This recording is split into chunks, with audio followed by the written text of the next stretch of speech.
휴대폰을 꺼내봅니다. 지도 앱을 켭니다. 부산까지 가는 길이 한 번에 뜹니다. 어디서 우회전하고 어디서 좌회전하는지 분 단위로 알려줍니다. 이게 너무 당연해서 우리는 잊고 삽니다. 이 편리함이 인류 역사상 거의 최근에야 생긴 거라는 사실을요. 그러면 한번 생각해봅시다. 조선시대 사람이 한양에서 부산까지 가야 한다고 칩시다. 지도도 없습니다. 표지판도 없습니다. 물어볼 사람도 별로 없습니다. 그런데 갔습니다. 간 정도가 아니라 장사꾼들은 한양과 부산을 1년에 몇 번씩 오갔습니다. 양반들은 유배지로 과거 보러 한양으로 끊임없이 이동했습니다. 파발은 더 빨랐습니다. 한양에서 의주까지 5일 만에 소식이 전해졌습니다. 도대체 어떻게 그게 가능했을까요? 오늘 그 이야기를 해보려고 합니다. 먼저 이걸 짚고 가야 합니다. 조선의 지도가 아예 없었던 건 아닙니다. 세종 때부터 지도를 만들었습니다. 정척이라는 사람이 만든 동국지도가 있었고 정상기가 만든 동국대지도도 있었습니다. 그런데 문제가 있었습니다. 이런 지도들은 일반 백성이 볼 수 있는 게 아니었습니다. 지도는 국가 기밀이었습니다. 생각해보면 당연합니다. 지도가 외적의 손에 들어가면 어떻게 됩니까? 침략 경로가 그대로 노출됩니다. 그래서 조선의 지도는 궁궐과 관청에만 있었습니다. 일부 양반 가문이 베껴서 가지고 있긴 했지만 그것도 극소수였습니다. 길 떠나는 평민이 지도를 들고 다니는 건 상상조차 할 수 없는 일이었습니다. 그러면 어떻게 길을 찾았을까요? 첫 번째 방법, 물어 갔습니다. 이게 너무 단순해 보이지만 실제로 가장 많이 쓴 방법입니다. 길을 가다 사람을 만나면 묻습니다. 이 길로 가면 어디가 나옵니까? 다음 마을까지 얼마나 됩니까? 주막은 어디 있습니까? 이 정보들을 머릿속에 차곡차곡 쌓으면서 갑니다. 그런데 여기에도 문제가 있습니다. 조선 사람들의 거리 감각은 지금과 달랐습니다. 기록을 보면 같은 거리를 두고도 사람마다 다르게 답했습니다. 어떤 사람은 10리라고 하고 어떤 사람은 20리라고 했습니다. 실제로 그 거리는 15리쯤 됐을 겁니다. 왜 이런 일이 벌어졌느냐? 조선의 인리가 정확히 어느 정도인지 사람마다 인식이 달랐습니다. 대략 400m 정도라고 했지만 산길이냐 평지냐에 따라 체감 거리가 달랐습니다. 게다가 시계가 없으니 시간으로도 정확히 답하기 어려웠습니다. 그래서 평민들은 거리를 끼니로 셌습니다. 여기서 한 끼 먹고 가면 도착하는 거리, 두 끼 먹고 가면 도착하는 거리, 이게 조선 사람들의 거리 단위였습니다. 지금 우리가 차로 1시간이라고 말하는 것처럼 그들은 한 끼라고 말했습니다. 두 번째 방법, 장승과 이정표. 마을 입구마다 장승이 서 있었습니다. 지금은 장승을 그냥 마을에 수호신 정도로 알고 있지만 조선시대 장승은 다른 역할도 했습니다. 이정표였습니다. 큰 장승 옆에 작은 장승이 서 있고 거기에 거리가 적혀 있었습니다. 한양까지 몇 리, 부산까지 몇 리. 이게 오늘날의 도로 표지판이었습니다. 다만 한문으로 적혀 있었기 때문에 글을 못 읽는 평민에게는 무용지물이었습니다. 글 읽을 줄 아는 양반이나 또는 길에 익숙한 사람이 봐주고 알려주는 식이었습니다. 그래서 길을 떠날 때는 일행 중에 글 아는 사람이 한 명 정도 있는 게 큰 이점이었습니다. 세 번째 방법, 주막을 거점 삼아가는 것. 조선의 주막은 단순히 술 파는 집이 아니었습니다. 여행자에게 주막은 모든 것이었습니다. 잠자리, 식사, 정보, 휴식, 그리고 가장 중요한 길 정보. 주막 주인은 그 지역의 길을 가장 잘 아는 사람이었습니다. 어디로 가면 산이 험한지, 어디로 가면 도적이 많은지, 어디 다리가 무너졌는지 이런 정보를 다 가지고 있었습니다. 그래서 길 떠나는 사람은 주막에서 하루 묵으면서 다음 행선지의 주막까지 어떻게 가야 하는지를 자세히 물었습니다. 조선의 주막은 약 30리 간격으로 있었습니다. 사람이 하루에 걸을 수 있는 거리가 대략 그 정도였기 때문입니다. 그러니까 조선 사람들의 여행은 이런 식이었습니다. 주막에서 출발, 하루 종일 걸어서 다음 주막 도착, 묵으면서 다음 길 정보 얻기, 다음날 출발. 이걸 반복하면서 한양에서 부산까지 갔습니다. 대략 보름이 걸렸습니다. 여기서 재미있는 사실이 하나 있습니다. 주막 주인끼리는 정보를 공유했습니다. 이 정보망이 꽤 정교했습니다. 여행자가 어떤 사람인지, 어디로 가는지, 어떤 짐을 지고 있는지 이런 정보들이 주막 사이를 흘러다녔습니다. 좋은 의미로는 이게 안전망이었습니다. 누가 지나갔는지를 알면 사고가 났을 때 추적이 가능했으니까요. 나쁜 의미로는 이게 도적의 정보망이기도 했습니다. 어떤 주막은 도적과 짜고 정보를 흘렸습니다. 부유한 양반이 어디로 갔다는 정보가 도적에게 전달되면 산길에서 매복이 기다리고 있었습니다. 그래서 조선 사람들은 주막을 고를 때도 신중했습니다. 평판 좋은 주막, 오래된 주막, 관에서 인정한 주막을 골랐습니다. 네 번째 방법, 이게 가장 흥미롭습니다. 길 자체가 살아있었습니다. 무슨 말이냐면 조선의 주요 도로는 그냥 흙길이 아니었습니다. 조선에는 6개의 큰 길이 있었습니다. 한양에서 의주로 가는 의주로, 한양에서 경흥으로 가는 경흥로, 한양에서 평해로 가는 평해로, 한양에서 동래로 가는 동래로, 한양에서 제주로 가는 제주로, 한양에서 강화로 가는 강화로. 이걸 6대로라고 불렀습니다. 이 길들은 단순한 길이 아니라 국가가 관리하는 도로였습니다. 일정 간격으로 역참이 있었고 파발이 다녔습니다. 그래서 이 길을 따라가면 헤맬 일이 거의 없었습니다. 사람도 많고 주막도 많고 정보도 풍부했습니다. 문제는 이 큰 길에서 벗어났을 때입니다. 큰 길에서 벗어나면 조선은 갑자기 미지의 땅이 됐습니다. 산은 험하고 마을은 드물고 길은 끊어졌습니다. 한번 잘못 들어가면 며칠을 헤맸습니다. 기록을 보면 큰 길에서 벗어났다가 산에서 굶어 죽은 사람의 이야기가 심심찮게 나옵니다. 그래서 조선 사람들에게 길 떠난다는 건 큰 길을 따라간다는 뜻이었습니다. 큰 길을 벗어나는 건 죽음을 각오하는 일이었습니다. 여기서 한 가지 의문이 생깁니다. 평민들은 그렇다 치고 그러면 왕의 명령은 어떻게 그렇게 빨리 전달됐을까요? 한양에서 어떤 사건이 터지면 그 소식이 함경도까지 닷새 만에 갔습니다. 요즘 같으면 별일 아니지만 조선시대의 닷새는 기적입니다. 비밀은 파발이었습니다. 파발은 말을 갈아타며 전속력으로 달리는 전령이었습니다. 조선의 큰 길에는 약 30리마다 파발역이 있었습니다. 파발꾼이 도착하면 미리 준비된 새 말로 갈아탔습니다. 사람만 바뀌는 게 아니라 말도 바뀌었습니다. 24시간 쉬지 않고 달렸습니다. 이렇게 해서 한양의 소식이 전국 끝까지 닷새 만에 닿았습니다. 이게 조선의 인터넷이었습니다. 그런데 말입니다. 지금까지 이야기한 모든 것에는 큰 한계가 있었습니다. 평민이 직접 활용할 수 있는 정보가 너무 적었습니다.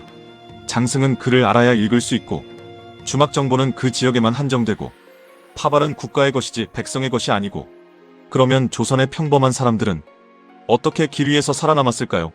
특히 한 직업군이 있었습니다. 1년 365일 길 위에 있던 사람들, 한양에서 부산까지, 의주에서 제주까지 안 가본 곳이 없던 사람들, 조선 어느 시골 마을이든 그들이 닿지 않은 곳이 없었습니다. 이 사람들의 머릿속에는 조선 전체의 길 정보가 통째로 들어있었습니다. 지도도 없이, 표지판도 없이, 글자도 모르고 오로지 두 발과 기억력으로 이들이 누구였는지 그리고 이 사람들이 도대체 어떻게 그게 가능했는지 한양에서 부산까지 천리길입니다. 이 길을 한 평민이 걷겠다고 나섰다고 칩시다. 지도도 없고 글도 모르고 가본 적도 없습니다. 이 사람이 부산에 무사히 도착할 확률이 얼마나 될까요? 솔직히 말하면 별로 높지 않습니다. 길을 잘못 들어 헤매고 산에서 며칠을 굶고 운이 나쁘면 도적을 만나 짐을 털리고 더 운이 나쁘면 목숨까지 잃습니다. 그런데 말입니다. 이 천리길을 1년에 몇 번씩 왕복하는 사람들이 있었습니다. 지도도 없고 글도 모르는 건 똑같았습니다. 가지고 있는 거라곤 등에 찐 짐과 두 다리뿐이었습니다. 그런데 이들은 한 번도 길을 잃지 않았습니다. 도적도 거의 만나지 않았습니다.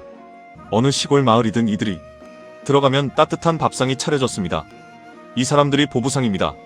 조선에서 가장 길을 잘 알았던 사람들, 지도가 없는 시대에 살아있는 내비게이션. 오늘은 이 사람들 이야기입니다. 먼저 보부상이 뭔지 짚고 가야 합니다. 보부상은 두 종류였습니다. 보상은 보따리에 비싼 물건을 싸서 다니는 상인입니다. 바늘, 실, 화장품, 비단자투리, 빗, 부피는 작지만 값이 나가는 물건들이었습니다. 부상은 등에 큼지막한 짐을 지고 다니는 상인입니다. 소금, 생선, 그릇, 목기, 농기구, 무겁고 부피 큰 생필품이 주력이었습니다. 이 둘을 합쳐서 보부상이라고 불렀습니다. 이름은 그냥 짐 지고 다니는 상인 같지만 실제 보부상은 그렇게 단순한 존재가 아니었습니다. 기록에 따르면 보부상의 등짐 무게는 평균 30kg이 넘었습니다. 쌀 한 가마니가 보통 80kg이니까 쌀 반 가마니쯤을 등에 지고 다닌 셈입니다. 이걸 지고 하루에 평균 30리에서 40리를 걸었습니다. 오늘날로 치면 매일 12km에서 16km씩 걷는 겁니다. 그런데 이게 평지가 아닙니다. 조선의 길은 대부분 산길입니다. 오르막 내리막을 반복하면서 비가 오면 진흙탕이 되고 눈이 오면 빙판이 되는 길입니다. 이 길을 30kg을 지고 걸었습니다. 하루도 아니고 한 달도 아니고 평생을요. 기록을 보면 보부상의 다리는 일반인의 2배 가까이 굵었다고 합니다. 정강이뼈가 휘어있는 사람도 많았습니다. 오랫동안 무거운 짐을 지고 비탈을 걷다 보니 뼈 자체가 변형된 겁니다. 이 사람들의 몸이 그 자체로 길의 흔적이었습니다. 그러면 본격적인 질문으로 들어가 봅시다. 이 사람들은 도대체 길을 어떻게 알았을까요? 답은 단순합니다. 머릿속에 통째로 있었습니다. 보부상은 평생 같은 길을 다녔습니다. 한 번 다닌 길이 아니라 수백 번 수천 번 다닌 길입니다. 처음 보부상 일을 시작하는 청년은 선배 보부상을 따라다녔습니다. 이걸 도제 방식이라고 합니다. 청년은 선배의 등 뒤를 따라가며 모든 것을 외웠습니다. 이 마을 다음에 어느 산을 넘는지, 그 산 어느 지점에서 갈림길이 나오는지, 어느 쪽으로 가야 하는지, 그 다음 마을까지 몇 길을 먹고 가야 하는지, 어느 개울에서 물을 마실 수 있는지, 어느 바위 옆에서 쉴 수 있는지, 이 모든 것을 입에서 입으로, 발걸음에서 발걸음으로 전수받았습니다. 5년에서 10년쯤 따라다니면 청년의 머릿속에는 그 일대의 지도가 통째로 들어있었습니다. 종이 지도가 아니라 발과 몸이 기억하는 지도였습니다. 여기서 흥미로운 게 있습니다. 보부상끼리만 통하는 표시가 있었습니다. 길 옆 나무에 칼로 새긴 작은 표시, 바위 위에 쌓아둔 돌무더기, 나뭇가지를 묶어둔 모양. 이게 그냥 보면 자연스러워 보이지만 보부상 눈에는 정보였습니다. 이 길은 안전하다. 이 길은 위험하다. 앞에 도적이 있다. 이 마을은 보부상에게 우호적이다. 이 마을 주막은 가지 마라. 이런 정보들이 길 위 흔적으로 남아 있었습니다. 말하자면 보부상끼리의 비밀 메시지 시스템이었던 겁니다. 기록에 정확히 어떤 모양이, 어떤 뜻이었는지는 거의 남아있지 않습니다. 보부상들이 비밀로 간직했기 때문입니다. 이 표시 체계가 어찌나 정교했는지 후대에 가서 일제강점기 헌병들이 이걸 해독하느라 애를 먹었다는 기록이 있을 정도입니다. 그리고 또 하나, 보부상 사이에는 은어가 있었습니다. 이게 단순한 직업 용어가 아니라 외부인이 들어도 절대 알아들을 수 없는 암호 언어였습니다. 기록에 일부 남아있는 보부상 은어를 보면 일반 조선어와 완전히 다른 단어들이 쓰였습니다. 숫자도 다르고 방향도 다르고 사람을 가리키는 호칭도 달랐습니다. 왜 이런 언어를 만들었느냐? 길 위에서 정보를 주고받기 위해서였습니다. 낯선 마을에 도착해 다른 보부상을 만났을 때 그 자리에서 일반인이 못 알아듣는 말로 정보를 빠르게 교환할 수 있어야 했습니다. 저 마을 가지 마라. 이 동네 도적이 활동한다. 저 양반은 외상을 잘 떼먹는다. 이 주막 음식이 상했더라. 이런 정보를 1초라도 빨리 외부인 모르게 전달해야 했습니다. 그래서 은어가 생겼고 이게 평생 쓰였습니다. 조선 정부도 이 은어의 존재를 알았습니다. 그런데 해독을 못했습니다. 보부상들은 이 언어를 절대 외부에 가르쳐주지 않았습니다. 여기서 보부상의 진짜 모습이 드러나기 시작합니다. 보부상은 그냥 짐 지고 다니는 상인이 아니었습니다. 그들은 거대한 비밀 결사체였습니다. 이 조직을 보부상단이라고 불렀습니다.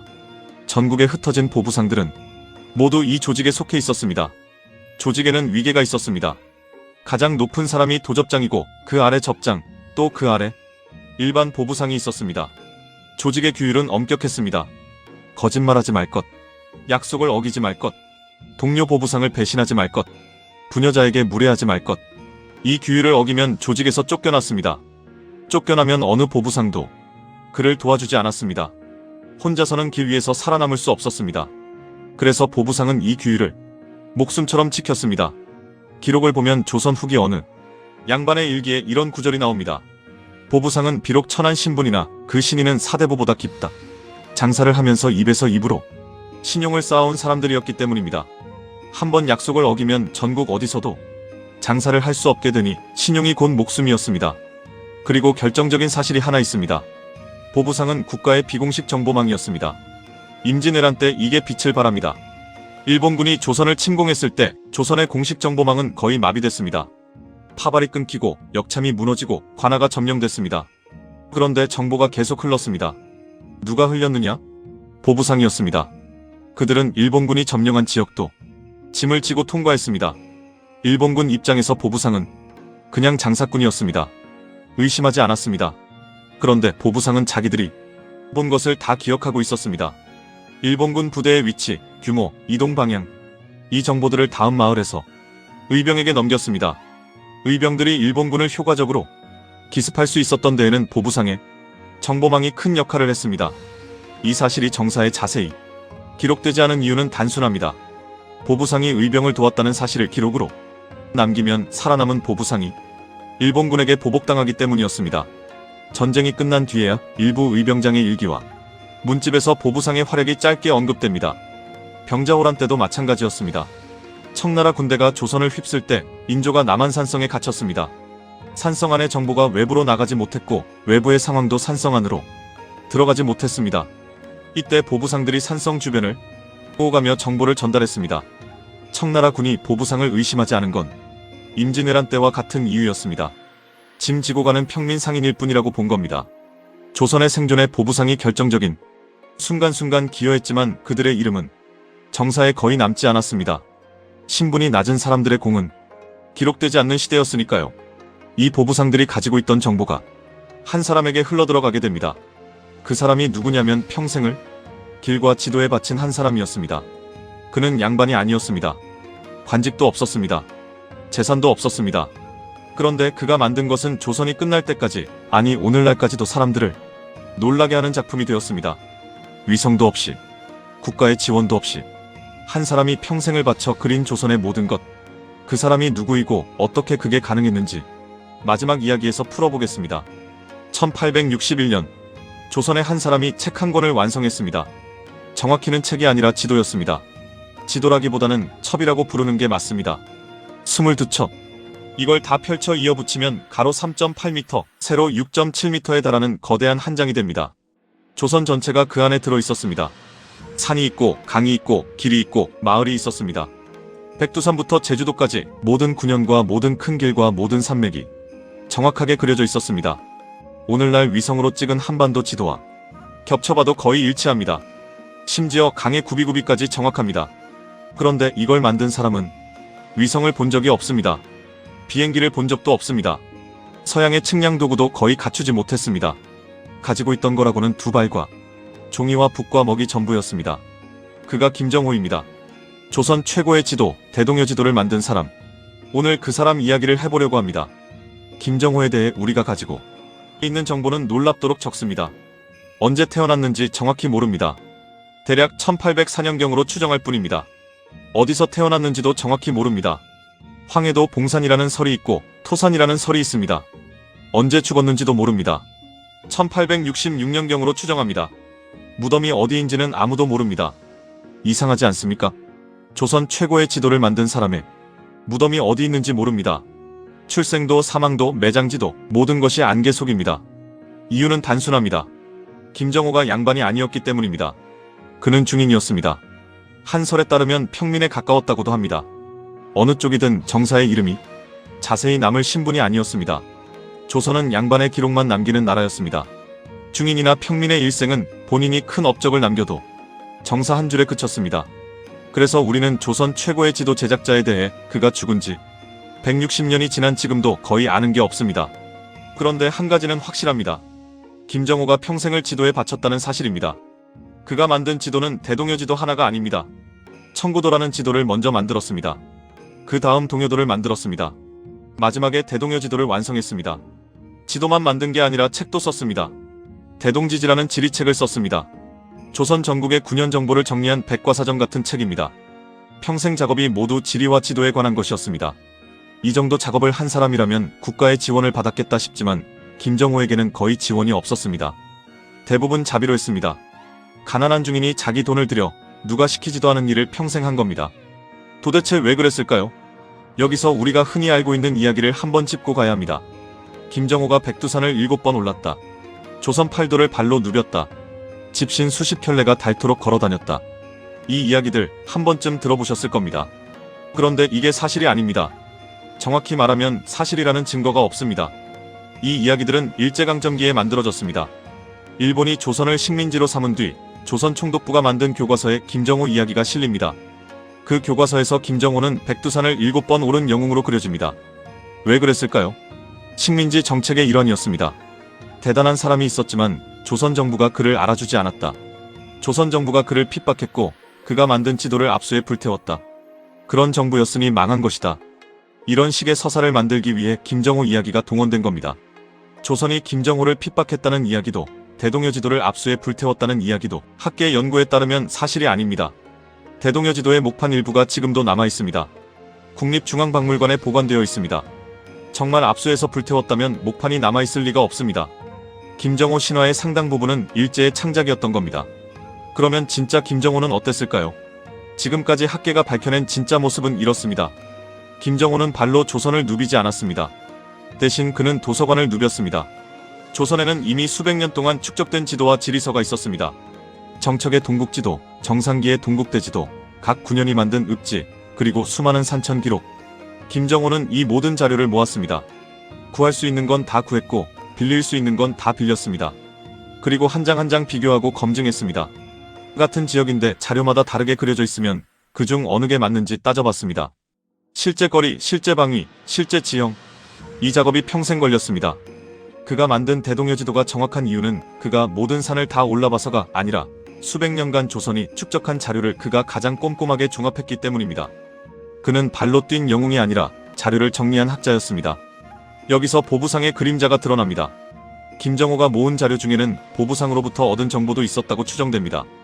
보부상은 길을 가장 잘 아는 사람들이었습니다. 조선 어느 시골 마을, 어느 산길까지도 그들의 머릿속에는 들어있었습니다. 김정호는 이 살아있는 정보를 그냥 지나치지 않았을 겁니다. 보부상에게 묻고 답을 듣고 종이에 옮겼을 겁니다. 대동여 지도가 단순한 산천도가 아니라 길과 마을 정보까지 정확하게 담을 수 있었던 데에는 길 위의 사람들이 그에게 흘려준 정보가 분명히 있었을 겁니다.